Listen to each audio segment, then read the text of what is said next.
My name is Mike Morris, and the good news is, for all of you, I'm not talking tonight. But I am introducing people, and right now I would like to introduce our illustrious Mayor, Julie Struck, who has done an absolutely fantastic job of putting this together and running our city. Julie?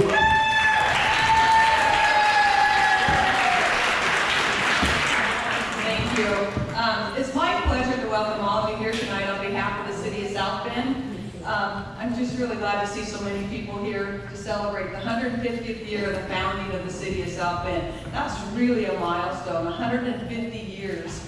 And I'm just privileged to be here at this time and be able to just celebrate that. I want to thank Mike for being willing to step in and MC tonight, and all of the speakers. Some of them might be a little bit nervous, but it's okay. And we're going to hold them to 10 minutes. So that's a real challenge for some of these folks. So I'm going to have my cue card maybe over there, and Mike has his cane there, and we'll just kind of put them out there, you know. South Bend began in 1869. That's a long time ago. And it happened when homesteaders came to work in a lumber mill that had been established. South Bend's economy has always revolved around our natural resources. So tonight you're going to hear a little bit about each of those, about the city and the South Bend School, and also the Chinook Indian Nation. And as you know, they were here before we were. So in the back of the room, if you haven't had a chance, there's several easels set up of different historical pictures and a few articles. Just a smattering of our history, not a lot. And out in the foyer, there's an I Remember When, where some folks have contributed some things that they remember about the city. So I encourage you to take a look at those before the evening's over and have a good time. I hope you enjoy the evening, and thank you for coming.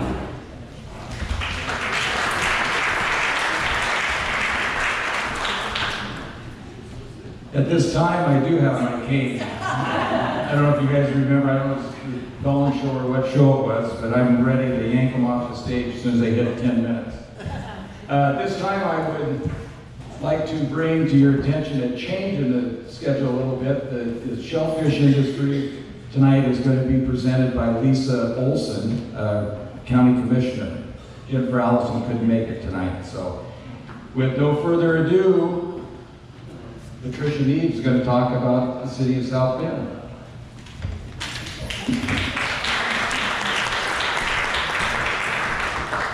Thank you. Lieutenant John Mears in 1788 and Robert Gray in 1792 dismissed what we now know as WEILEPP Bay to be basically useless. Because of its shallowness and the mud flats, they named it Shoalwater, or Shallow Bay. Little did they know the treasure they passed up, oysters. The earliest recorded oyster miner was a Mr. Russell, who lived in Chinookville, an Indian village and trading post on the lower Columbia. The fruits of his discovery eventually made their way to the gold-mad San Francisco area, where the citizens created a great demand for these delicious bivalve mollusks at fancy prices. Shoalwater Bay was on the map. While the waters of Shoalwater Bay gave up its oysters, and Bruceport was flourishing as the first established city on the bay, the surrounding forest provided a boundless amount of timber. 4 miles north of Bruceport, where the river takes a large south bend, two enterprising brothers, Valentine and John Riddell, built their first sawmill in 1869. 6 years later, the South Bend Post Office was established.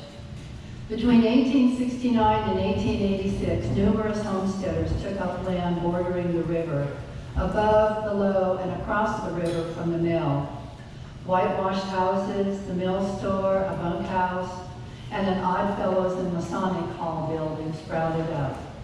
The first school began holding classes in a rustic classroom on Knott Hill in 1875.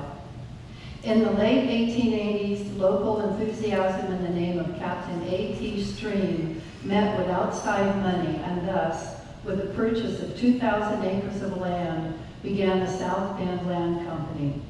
The big push by the company began in the spring of 1890. The boom was on and land was being gobbled up as quickly as it was put on the market. Builders and contractors spent a busy 1890. New residents for the town's leading promoters and citizens were springing up in ideally located spots throughout the town site. Industry was spreading and the buildings were going up everywhere. The first church to be built was the Methodist Church in 1890. Others followed. Prior to other churches having their own buildings, the upper story of Holcomb's Hall was the place of worship for the First Baptist Church of South Bend, the St. John Episcopal Church, and the Catholic group. The services were staggered. The Catholics held services in the hall at 10 a.m., followed by the Episcopal service at 5 p.m., and then by the Baptists at 7:30 p.m. Since churches and buildings were not enough to make a city, on February 7, 1890, the South Bend Enterprise, under the editorship of William F. Wallace, made its first appearance. A short time later, A.C.A. Perks, the editor of a Portland newspaper, discontinued his paper and consolidated with the Enterprise to begin the South Bend Journal. Perks continued as editor until June 1893, when F.A. Hazeltine purchased the paper and became the sole proprietor. The South Bend Herald provided lively competition for a while. However, the journal emerged as the victor. By this time, South Bend was aflame with enthusiasm. Every citizen, from the largest land promoter to the lowliest, sincerely believed that South Bend was to be the Baltimore of the Pacific and the San Francisco of the Northwest. The WEILEPP Harbor Chamber of Commerce was organized in May of 1890, and a committee was appointed to investigate the procedure of incorporating the city. A city needs officials, so two teams each picked their slate of candidates, and in September 1890 an election was held, with the progressive tickets Judge Holcomb winning over Captain A.T. Stream and the citizens ticket. In addition to taking credit for starting the incorporation proceedings, the Chamber of Commerce was responsible for many civic efforts, including a bucket brigade, which constituted the first fire department. A mail run between Astoria and South Bend was established, with Captain A.M. Sproul running the city of Astoria. During this time, the Chamber also busied itself with some name changes. The entire area protested the misnomer Shoalwater Bay. The protests were loud and clear, and in the fall of 1890, Congress passed an act which set the name officially as WEILEPP Harbor. At the same time, serious consideration was given to changing the name of the town site from South Bend to something more original, such as WEILEPP Harbor, Port Washington, and others. South Bend prevailed, which resulted in confusion in that King County also had a South Bend. The Chamber managed to interest an executive of the Northern Pacific Railway in their cause, and after vigorous protest, managed to have the name of the other town changed to North Bend, which it remains today. The population of South Bend at that time, according to the 1890 census, was about 900. The total tax valuation was around $2.5 million. Many factors and men contributed to the rapid growth of the town, but nothing was more important than the securing of the railroad connections between South Bend and Chehalis. The South Bend Land Company signed an agreement with the Northern Pacific Railroad in April 1890. Under this agreement, the company gave a reported 1/2 of all its properties to the railway as an inducement to building. The first train arrived from Chehalis in the fall of 1891. One block of the newly acquired property was on Broadway between Jackson and Harrison Streets, where construction began on a new, although ill-fated, $75,000 hotel, the WEILEPP. It was handily located near the terminal grounds and overlooking the river and town. Faith and enthusiasm in this venture moved the whole town, but particularly it gave impetus to the growth of an East End business district, which reached its height in 1893 with the completion of the dredging of the river and filling in of the East End flats. Over 200 acres of filled flats were planted with timothy and white clover. Broadway was planked from the river to the top of Alta Vista, near the site of the new hotel. The rivalry between the east and west ends of town soon became very sharp, each trying desperately to be the center of town commerce. Finally, a series of fires, mainly destroying East End business houses, resulted in a gradual loss of business in that district. These, along with the failure of the Hotel WEILEPP to open and the economic depression, spelled doom for the East End. South Bend eyed the possibilities of taking the county seat away from Oysterville ever since the spring of 1890. In order to bring this matter to a vote of the people, the Chamber of Commerce printed and circulated petitions. The November 1892 election resulted in a clear victory for South Bend over Oysterville and Sealand, a city that no longer exists. With that result, the county commissioners began looking for offices in South Bend. Not surprisingly, Oysterville citizens protested. They were able to get a judge to issue an injunction forbidding the commissioners to remove the county seat. However, a Chehalis judge and the county attorney appealed and won.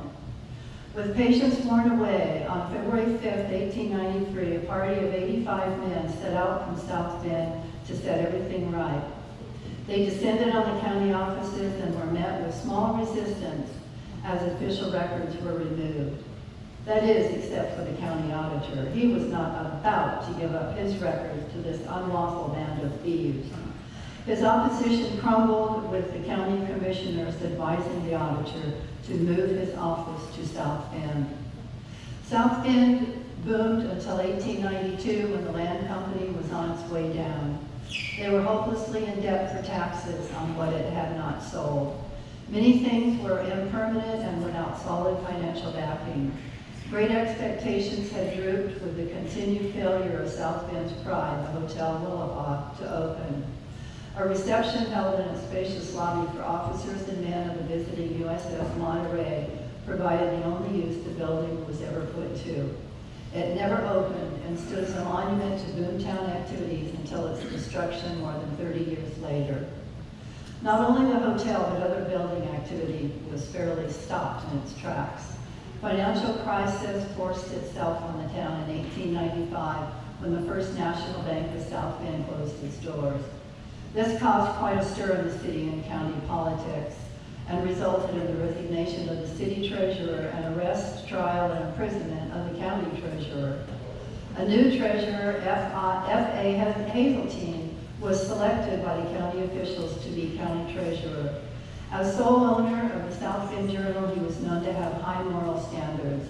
At the end of his term, finances were in such good order that all county parties offered to support him for election, but he refused, declaring that the editor's place was in his own newspaper office, not in political office. The great boom of South Bend never recovered to any great degree. So with comparative ease, charm, and calm, South Bend settled back and awaited the future as it does now. Thank you.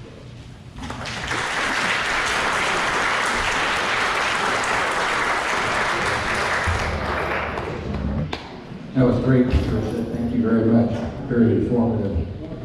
Yeah, all of these topics are topics that folks could talk for 2 or 3 hours on, so it's pretty amazing what she did in 10 minutes. Okay, at this time, I'd like to introduce Lisa OLSEN.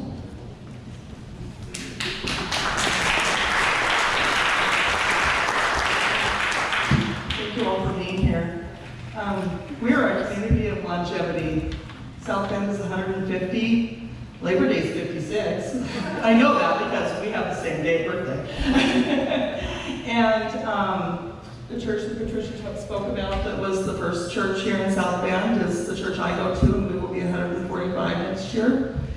And the oyster industry, which I'm here to talk about, is the industry itself is over 160 years old. And it's a real personal thing for me to be able to pitch it on this particular subject, since the family I married into has been into it all of those years and more, since my husband's grandmother is Chinook, and that they were really the first harvesters of the oysters that were so plentiful in this bay. There are pieces of land in this bay that have never been sold. They have remained in families since time began. And that's a proud thing for us. There is fossil evidence that oysters have been in WEILEPP Bay, which was referred to as Shoalwater Bay, until 1890 for 10,000 years. But the oyster industry started in 1851 when the first schooner took a load of tasty original native oysters to San Francisco. Over these last 168 years since that first shipment left the bay, individuals, families, and companies have seen hard times, setbacks, and challenges many times, but through the hard work and innovation have maintained this industry to what it is today. In the 1850s, there were 3 main oyster villages in the bay: Bruceport, Oysterville, and Diamond City, which I had never heard of until I was researching for this evening. It was at the north end of Long Island. By the 1880s, Diamond City and Bruceport were mostly gone, and Goose Point Bay Center became the center of the oyster industry at that time. Around the turn of the 20th century, farmers were using flat-bottom boats called bateaux and harvesting with tongs, all by hand. When these methods were the norm, and before motorized small craft, there were what were called oyster stations all over the North and South Bay. These were long, barrack-type buildings built on pilings in the middle of the different farm acreage where the oyster families and workers lived for stretches of time and would leave the stations at the right stages of the tide for the farm work that they were doing. Richard Murakami, who many of you know or knew, whose family is part of the history of oystering in the bay, and who at the end of his career retired from Coast Seafoods, was born in one of these stations. The first oysters that originated in WEILEPP Bay are the natives or Olympia oysters that richly covered the growing areas of the bay in the 19th century. These oysters still exist and are the only modern-day native species of oyster on the entire west coast of the continental United States. There are still what are called natural sets of these natives most years, but since the time they mostly died out in 1917, 1918, there is no way to predict when and how plentiful these sets will be year to year. Through hindsight, it is thought that the demise of this at one time plentiful species was simply overharvesting and lack of farming technique knowledge for sustainability. When the bay died, as I've heard it referred to many times, the first attempted replacement for those oysters was to have them shipped by rail from the East Coast. They were packed on ice, and so the trains had to stop and re-ice many times on the long trip from coast to coast. The trains either came into South Bend or Nakata on the 2 rail lines that linked Pacific County at that time with the rest of the world. This was done until farmers turned to Japan, and in 1928, the first ship of the new Pacific oysters arrived in WEILEPP Bay. Current-day bivalves can trace their heritage back to Matsushima Bay on the northeastern shore of Japan. These shipments came every year until World War II interrupted this relationship. And according to Jiro Nakagawa, who remembered when those ships would come in, it was a mess. Everyone at the same time was trying to get the large wooden boxes of the seeds that they had ordered. And if you knew Jiro, he said it with a chuckle. The first shipments were adult oysters, and most of them did not make the approximate 14-day trip across the Pacific. But what they discovered was the set on the shells survived. And so thus, the shipment of spat or seed evolved. After the war, commerce began, the nations resumed, and commerce between the nations resumed, and the WEILEPP received oyster seed or spat, again from Japan until 1976, when it was becoming just too expensive for the farmers to continue to use. At that time, innovation took over and farmers started to develop their own hatcheries here in the Pacific Northwest. Just a few in the beginning, as this is a very expensive investment, but over the years, more and more of the individual farms have developed their own hatcheries. Many things have changed over the years, but most have stayed the same. In the 1800s, oyster farming was a total hands-on process with hand-picking and tonging, which was, you look at the pictures, and they took these big scissor-like things and dropped them in, and it was a back-breaking procedure. Even today, with modern technology, it is primarily a hands-on job. Hydraulics and motors have made the actual harvesting of ground culture easier, but the shoveling, opening, grading, and packing are still done by hand. The boats have gone from all wooden motorless vessels, some with sails, to much more modern gas, diesel, and hydraulic powered units constructed of wood, fiberglass, and or metal. But they do the same thing they did then. They harvest oysters from the bottom of the bay. In the over 160 years since oystering has been an industry in this area, the social times have changed fairly significantly in our country. But I think it is safe to say that oyster farming here in this area began and has remained a multicultural endeavor. From the initial interaction with Chinook Indian tribe and the first settlers that came to this area, to the Japanese settlements of New Washington and NEVE, and their contributions to the industry, to the Hispanic and Asian people that have settled here and found a home in this industry, to the families of men, women, and children that work the farms and have for generations, there is one common thread among them all, a connection to the land and waters. They describe it as something that isn't so much what you do, but rather your way of life. As many have said, it is in their blood, and it is who they are. This industry has endured and thrived over the years and is now the largest single industry in Pacific County, and we hope it continues to thrive and endure and remain so. Thank you.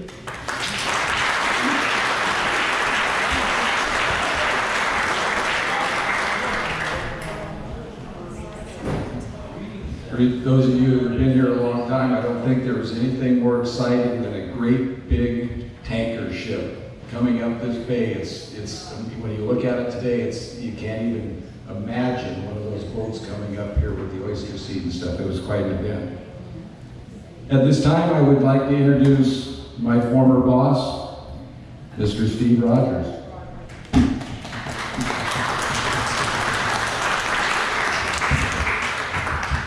Thank you. I'm going to talk a bit about the history of schools in South Bend, and Vanna's going to help me with my PowerPoint. Ready, Vanna? Okay. All right.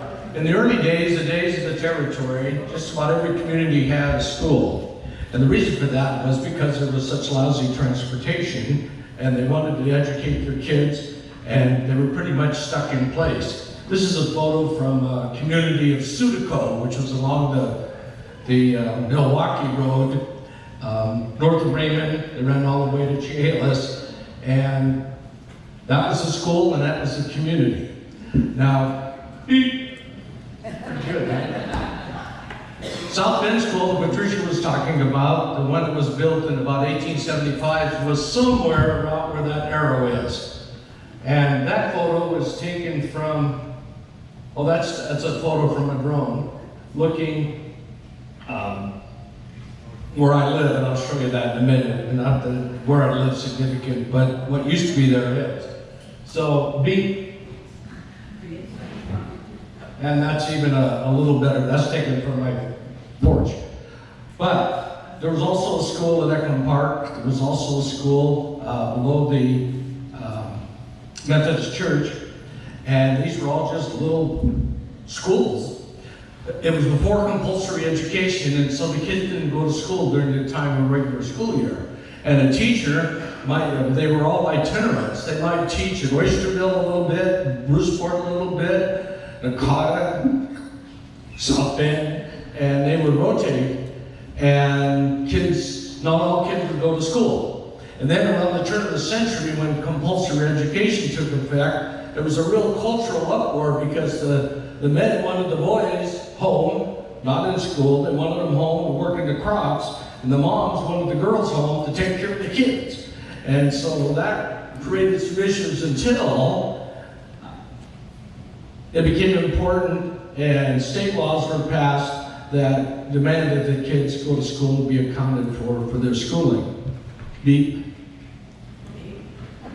is a school that was at the top of Ferry Street, or just east of the hospital 2 blocks.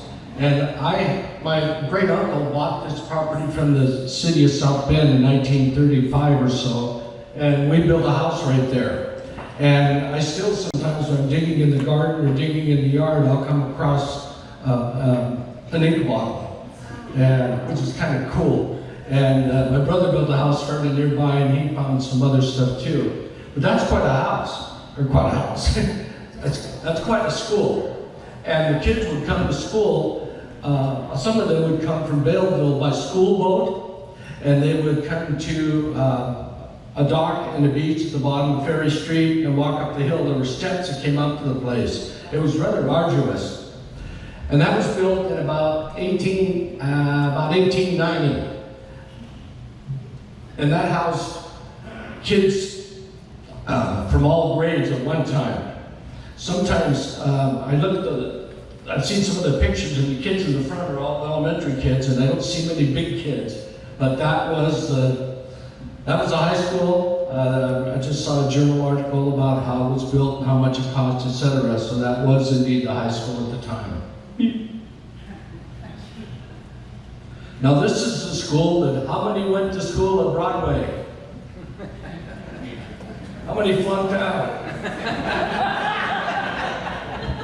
Now, I did go to Broadway my kindergarten year. That's the Broadway school, and across the street from Colwitz's house, the bottom of Broadway Hill. And I can't quite tell if that was, the streets were still wooden then, but I don't know what year this photo came from.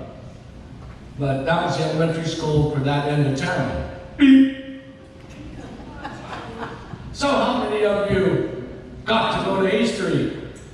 Oh, there's a gang of thieves. All right. I might be more over here.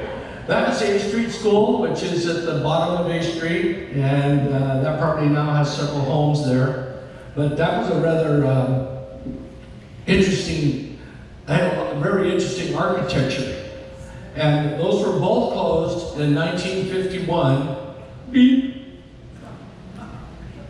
Oh, I just wanted to show that in the old days there was a trolley that ran from South Bend to Raymond, and if you didn't know that, there's a photo of it at City Hall. Beep.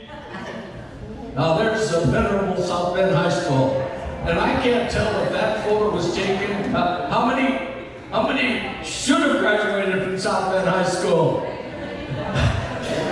Oh, we all did. My mom and dad did, 1941. And I don't know if that was taken when it was fairly new, or whether it was taken before it was torn down. I don't know.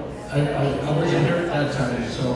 But that's our old school. I remember dangling freshmen out the third floor window. Okay. Beep. Don't forget Bay Center. Bay Center had a school, and it was very robust, and they had a basketball team, and it rocked. And there's we have a lot of photos at the museum. I'm also a County Historical Society president, and that's where I stole these photos. But I just wanted to mention Bay Center because I don't know when they consolidated. I think it was early 60s, but it really rocked, and that's the whole student body, which is quite a few kids. That's a much nicer picture of the high school. Beep.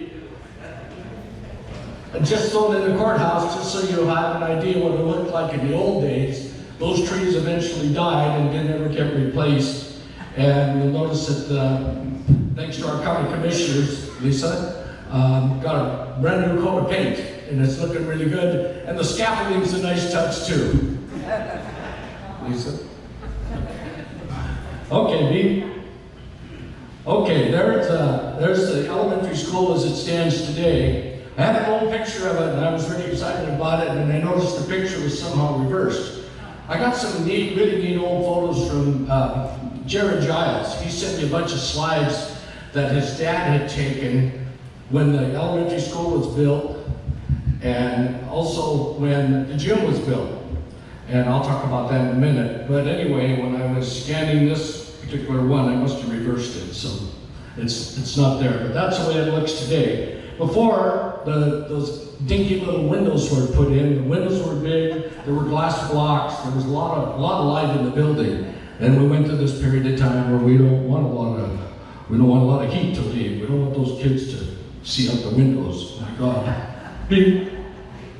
And there's South Bend High School, the current one, built, occupied in 1968. Beep. And that's one of the pictures I got from Mr. Giles. That's just so cool. And I wrote a magazine for the Hysterical Society. I say hysterical, I knew I would. Beep. That's the gymnasium, the whole story of the gym from day one. And it was really fun, it was easy to research, and it's quite a building. Got totally rebuilt a couple years ago when we had a monster flood. And if you haven't been in there, it's amazing how a building that old has held up so well, which says a lot about how the school district is taking care of things. Beep. This is the new school being built behind the old school, elementary school. Beep.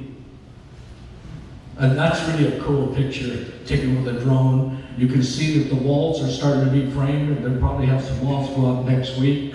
Beep. And there's a grand photo that shows the whole complex and part of the town. Beep. And that's an architectural rendering of what the new school is going to look like. Beep. And that's sunset from the site of the old South Bend High School on Quality Hill. Thank you.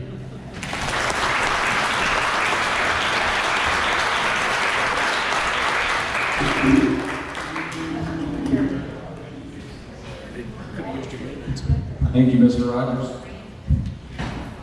Yeah? You did good. I used mine. At this time, I'd like to introduce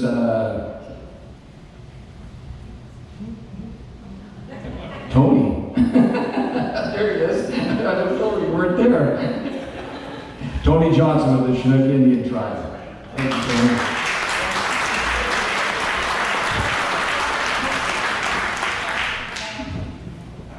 Well, I considered leaving. Kilaiktum and Nika, but I'm also jealous of everybody that has a 150-year window to talk about, because that seems manageable. That seemed manageable, this conversation. Usin Saiga, well, Kunchi Cool, Kunchi Kol, Ulu, Kus Mamu Karwa. Na Dundum Flushpus Noawa, Danuskavugan, Saka Chinakwawa. Kagwa, Nawawa, Tilachum, Tai Shix, Uru Kadana, Chichichawawa, Kus Wawa, Flachawim, Kabatilachum, Kanchitsa, Mithlapila, Kabatilachum, Kahum, Saga. Well, Yutlus Lolo, Uru, Kus South and Chia Chargu, E. Dakmunak, the Winnum Daflum Cool All. So, I'm saying to you that it seems important to say something in this language. It's one of the two languages that was alive relatively recently here, native languages. That's the Chinakwawa language. I had the good fortune of learning that. I also was exposed to the Fualtanish language, which unfortunately I don't know how to speak as well.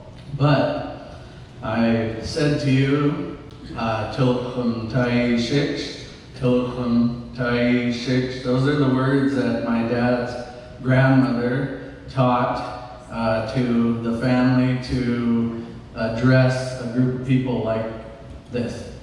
So Tilchum Tai Shix means people that have inherited rank or status, and Shix, it's our friends. So between those three things, I'm speaking to each and every one of you. That's just the teaching. My dad's grandma, by the way, was Lizzie Pickernell. She was born on the Columbia River at her village, Pillar Rock, in 1884 when the salmonberries were in bloom. That's her birth date, when the salmonberries were in bloom. She moved up to Bay Center in, turn of the century, last century, and my grandpa and others were born there. But I said also, we're here for a Yutlus Loplo as a gathering like this, because, as I said, South Bend's turned 150 years old. So, that means it's now 150 years old. But what I was complaining a bit about is it's really hard to condense this history of ours into 10 minutes. I've already probably ate up a few. I'm just gonna say this, that, you know, it's my pleasure to be speaking here, but there are many people that, number one, have passed away that I wish more than anything were standing here speaking on behalf of Chinook. And then, of course, there's folks both in the crowd here today and other Chinook folks that really, I think, I wish more than anything were the ones speaking. But it's my honor as the elected chairman of the tribe to stand here. I'll just reiterate this. Chinook Indian Nation is made up of 5 tribes. 2 of those are in Oregon, the Clatsop and Willamette, and 3 in Washington, the Lower Chinook, the Waileppem, and the WEILEPP from where we're standing. Long time ago, before there were human beings, it was the animals that were living here, and they were living here like human beings. I don't know how many people know that. You've heard stories about coyote or those kind of, you know, these Indian stories. Well, those stories are not talking about a coyote that looks like a coyote today. They looked like Indians. Those were Indians. They were just going around, but they were the animals. And through all of their experience, we inherited kind of a university full of knowledge about how to live on this land here, about the origin of all these different land forms in that territory I named between those 5 tribes, how it is that we're supposed to interact with each other. All of those stories are, you know, taught as the time when it was the animals. Then there's a time in our history when they said that the people are coming soon. They learned this as a rumor. And so they got things ready. And that's when things started to be made into the shapes they are now. So Coyote, for instance, was traveling along the Columbia River. He ran into a man who was making spear points. And he made that man stick those spear points in his head. And he said, now you're gonna run. You'll run towards the woods, and then you're gonna stop. You're gonna look back. You're gonna go, and then you'll look back. Well, he was training him how to be deer. Because, you know, if you jump a deer today, you'll see it do just that very thing, the way it'll bound, bound, bound, bound, it'll get there and it'll look back, right? That's what they do. So this was a time when that was happening. Coyote, on this trip, had all of these experiences that set rules for human beings. And I'm just gonna say that I really believe that this world needs to know these rules better. Because, for instance, Coyote got caught doing something on the Columbia River when he was traveling. When he was caught, he said, well, it's always gonna be that way for all the generations of people. It'll always be that way, meaning that there can't ever be secrets. There won't actually be a way to hide anything from anybody. And I think most of us, my age at least or older, know that's true. People think they can hide stuff. We're always having secrets or lying, whatever in this world, but those don't stick. And this teaching of Coyote would really benefit everybody. I mean, it's just not, you know, for whatever reason right now in our world, right, we spend a lot of time thinking we don't tell the truth about all kinds of stuff, and clearly that's detriment to everybody. In the spirit of not having secrets, I thought I'd say something about James Swan. Everybody knows James Swan a little bit. So James Swan was here in the 1850s. He lived on Bone River, and James Swan, wrote that book, 3 Years in Residence. How many people have read that book? Anybody?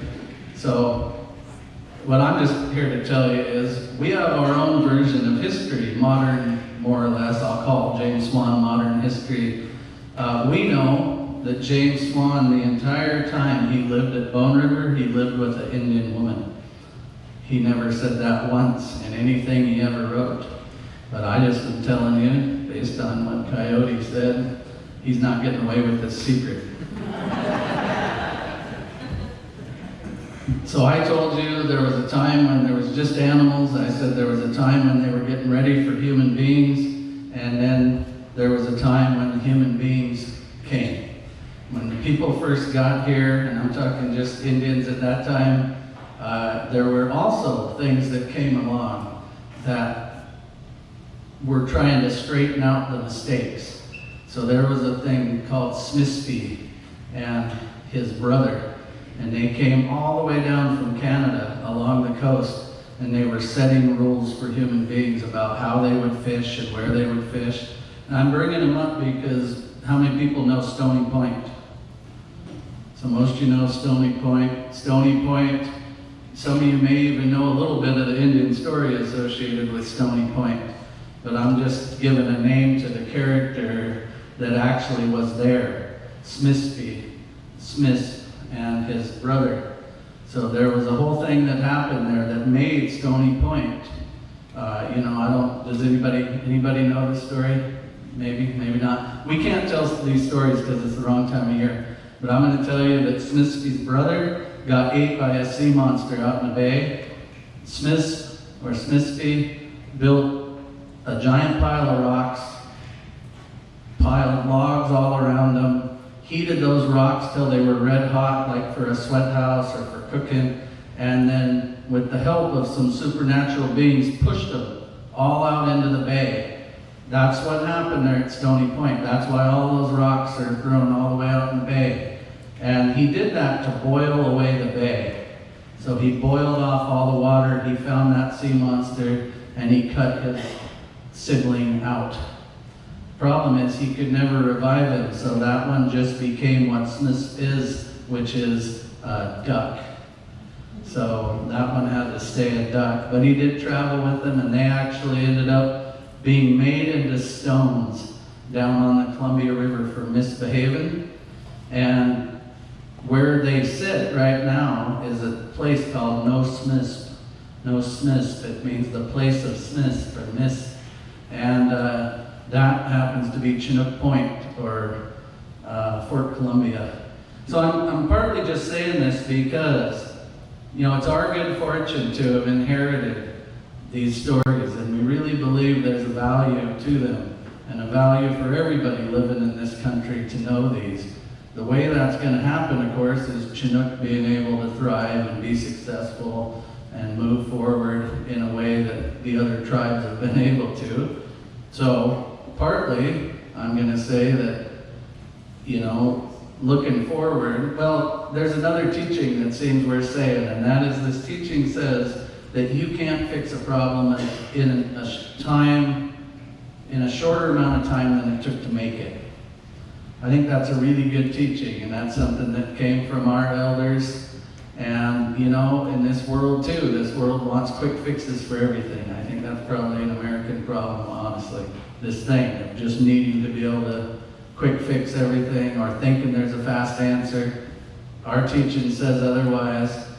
So what I'm looking at or thinking about is the next 150 years of South Bend and the partnerships that can happen between the Chinook community, the other communities here, and just how much with positive effort 150 years down the road, just how fantastic of a place we can make here. I think we all look to these pictures where it was really, the stuff that was happening here was amazing.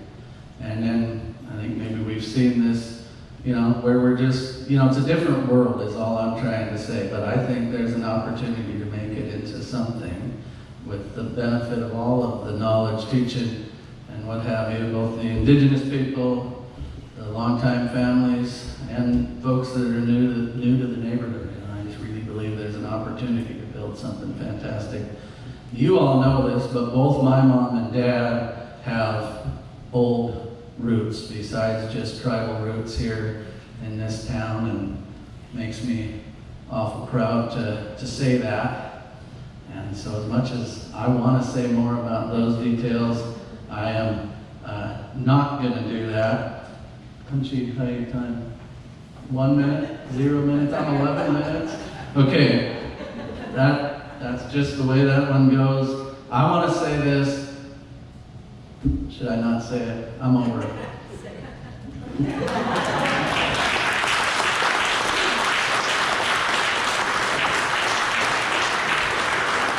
We'll say it another time. Thank you very much. It is my pleasure to be asked to stand here, and thank you, folks. Go on, keep them on.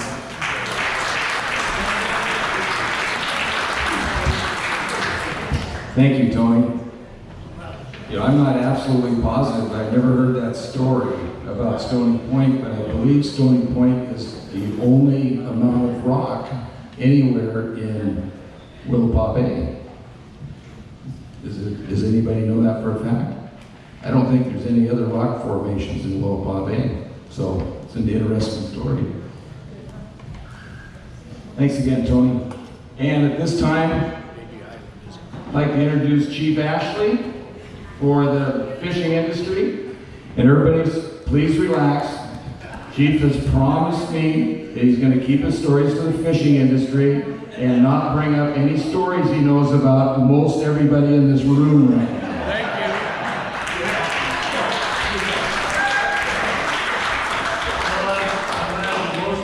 Most of you people will say, what in the world is a police chief talking about fishing? But I was really fortunate to be able to get into the fishing industry back in the middle 60s and then stayed in it until now. And what was really neat about the old days of the fishing on WEILEPP Bay was most all the fishermen that fished here were either taught to fish by their dads or their grandpas, and they were all local people. And the kids, even here in South Bend, they would get a skiff and put a set of bullhorns on the side of it, and they would go out with a 100-foot net, and they would fish the WEILEPP, and so they made money while they were going to high school. Because all of your fishing back in the old days was done at night. And people say, well, why in the world did they fish at night?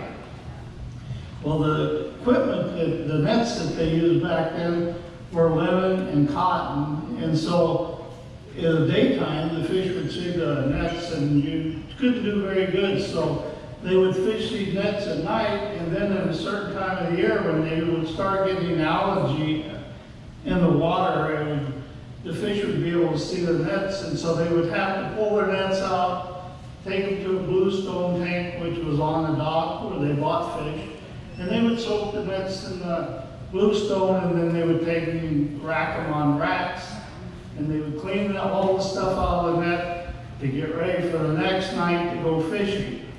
Anyone that hasn't never fished with a gill net, everybody's bad mouths of them usually, but anyone who had never fished with a gill net, back in the old days, you pull that net by hand and you would throw it in the box so that when you got ready to lay out your net, most of the time the boats in them days were what they call Columbia River boats. They were sharp in the front and sharp in the back. And you had a trough along the right-hand side usually where the guys stood to run the boat, and up in front of you there was a box where all this net went into, and you'd look at that and you'd say, what a mess that's going to be to get that net out. But you would take your net, and you had a square piece of wood, usually a cedar, and it was kind of pointed like a boat, like a kid would make a boat. And on that you had a lantern. Wasn't no such thing as a light, you had a lantern. You'd light that lantern, and then you'd lay that net out. And that lantern would stay lit all the way down the river and stuff. And so when you was out there at night, you used wooden corks, which had to be soaked in can't think what they used anyway. But anyway, they'd soak the corks so they wouldn't sink, and they'd float. And if you've never been out there like on a nice quiet night on the WEILEPP and everything's beautiful like it usually is, and you'd hear them corks rattling, and that'd be them salmon hitting them corks and making them corks rattle. And you weren't talking like you are today where you got little 10-pound fish. You're talking about 30 pounders. I've even seen 50 pounders caught on the WEILEPP. But what was really neat about the fishery back in them days, most all your fishermen were local fishermen. And the reason for that is most of the fishermen left their boats in the water all year round because most of them didn't have trailers to trailer their boats and take them here and take them there. So when the fishery's done well, the community done well. And you could always tell when they had a good season because you'd see people driving new pickups and Jim Kearns would be selling out of the store. So it was the economy was kept locally. And it was a great thing to be part of that. And I was a part of that. I started in '60 and I'm still in it. But the 60s and 70s and even up until the 90s was really a good fishery because there were lots of fish and you could go down to the Columbia and fish, and there was like 500 some licenses for fishing back then. Well, you could, it was like a $3 million industry. Money, money, money. Well then, we come to now where we have went from a $3 million industry to where last year they had to give disaster relief to the fishermen, the federal government. So something went wrong in between then and now. And in the future, it looks like to me we're going to have more problems than we already have. There will be no fish if we keep on unless we save our industry. And in order to save our industry, we got to rely on the predators that are taking our fish. And a lot of people say, well, seals, well, they're part of the problem. The birds are part of the problem. Fishermen's part of the problem. And the industry as a whole has to sit down and start working out some of these problems. But what was really funny, and I was listening to Mike talk about it, you would lay out on low water. We usually fish low water.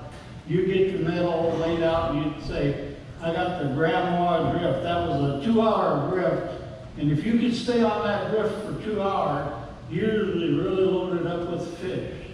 So you'd be all smug about being on the grandma's drift, and just about the time you thought you had it all made, you'd hear, boo, boo, and there'd be a ship coming across the bar, coming into the little bar.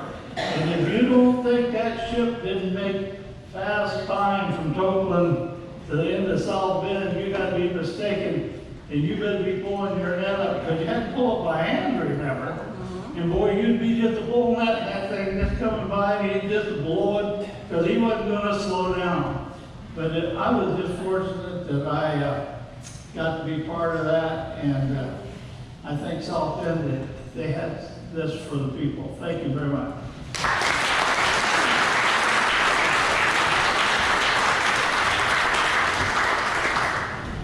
Thanks, Chief. I think, didn't you guys all get together and you draw straws to see who got what drift and stuff, and pull the bottle out and have a couple swigs of whiskey and draw straws and make your drifts, and now guys are putting their boats in the water, you know, a week before the opening and stuff, anchoring up to get the best drifts. Okay, last but not least, we have Bruce Welp, who's going to talk about the logging industry. Bruce?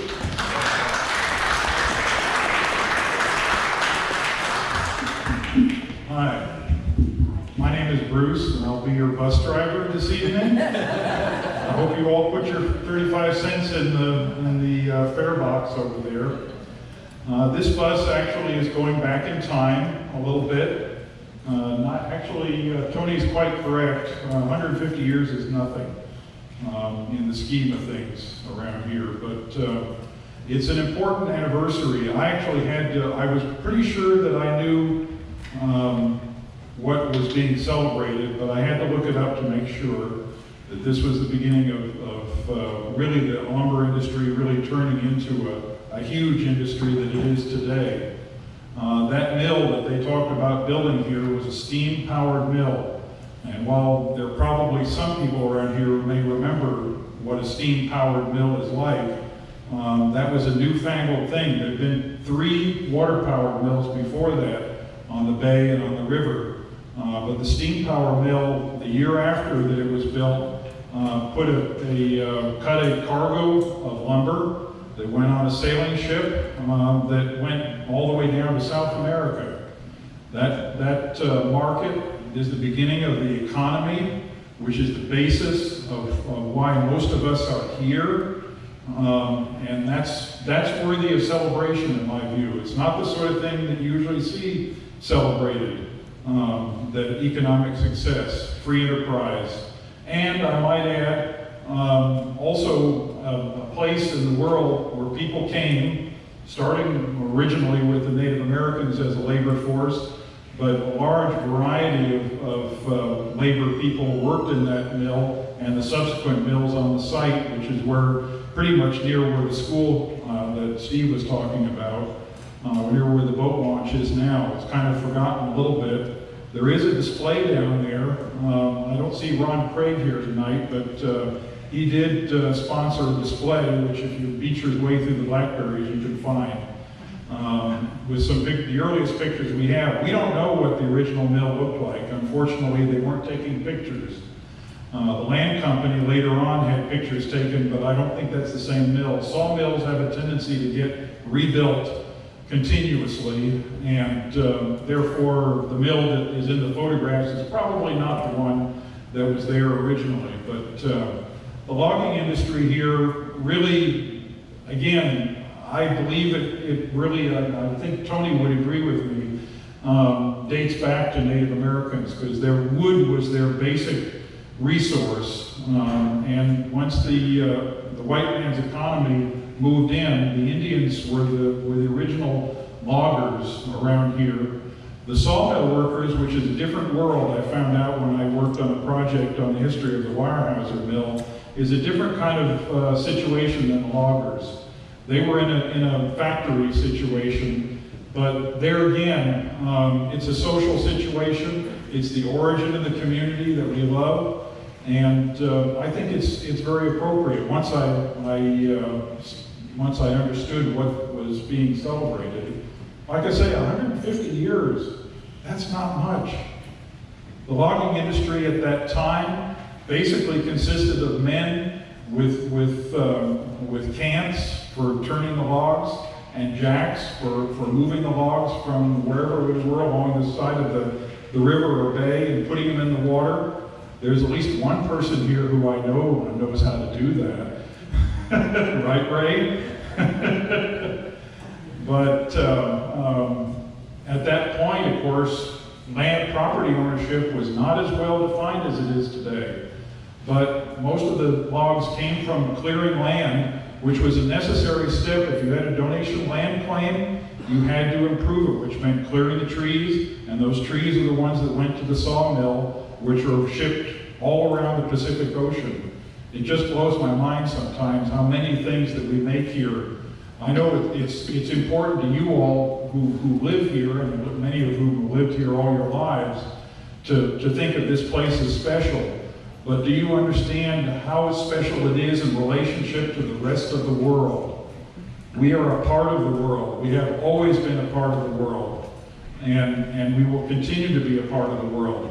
You know, the economy may come and go up and down, but the place of this community seems to be a permanent fixture. And that's a good thing to celebrate. Thank you very much.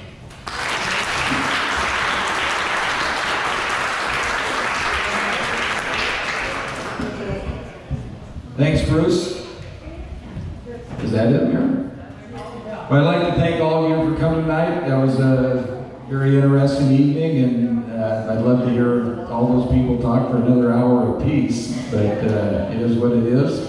And enjoy Labor Day, and lots of friends and folks. I was at a function last night, and I saw people from I don't know, that I haven't seen for 30 or 40 years and stuff. So that's one of the special things about Labor Day is all the folks that come back to town and stuff. So enjoy your weekend, have a great time, and thank you very much. And thank you, Mayor, for putting this together. It's fantastic.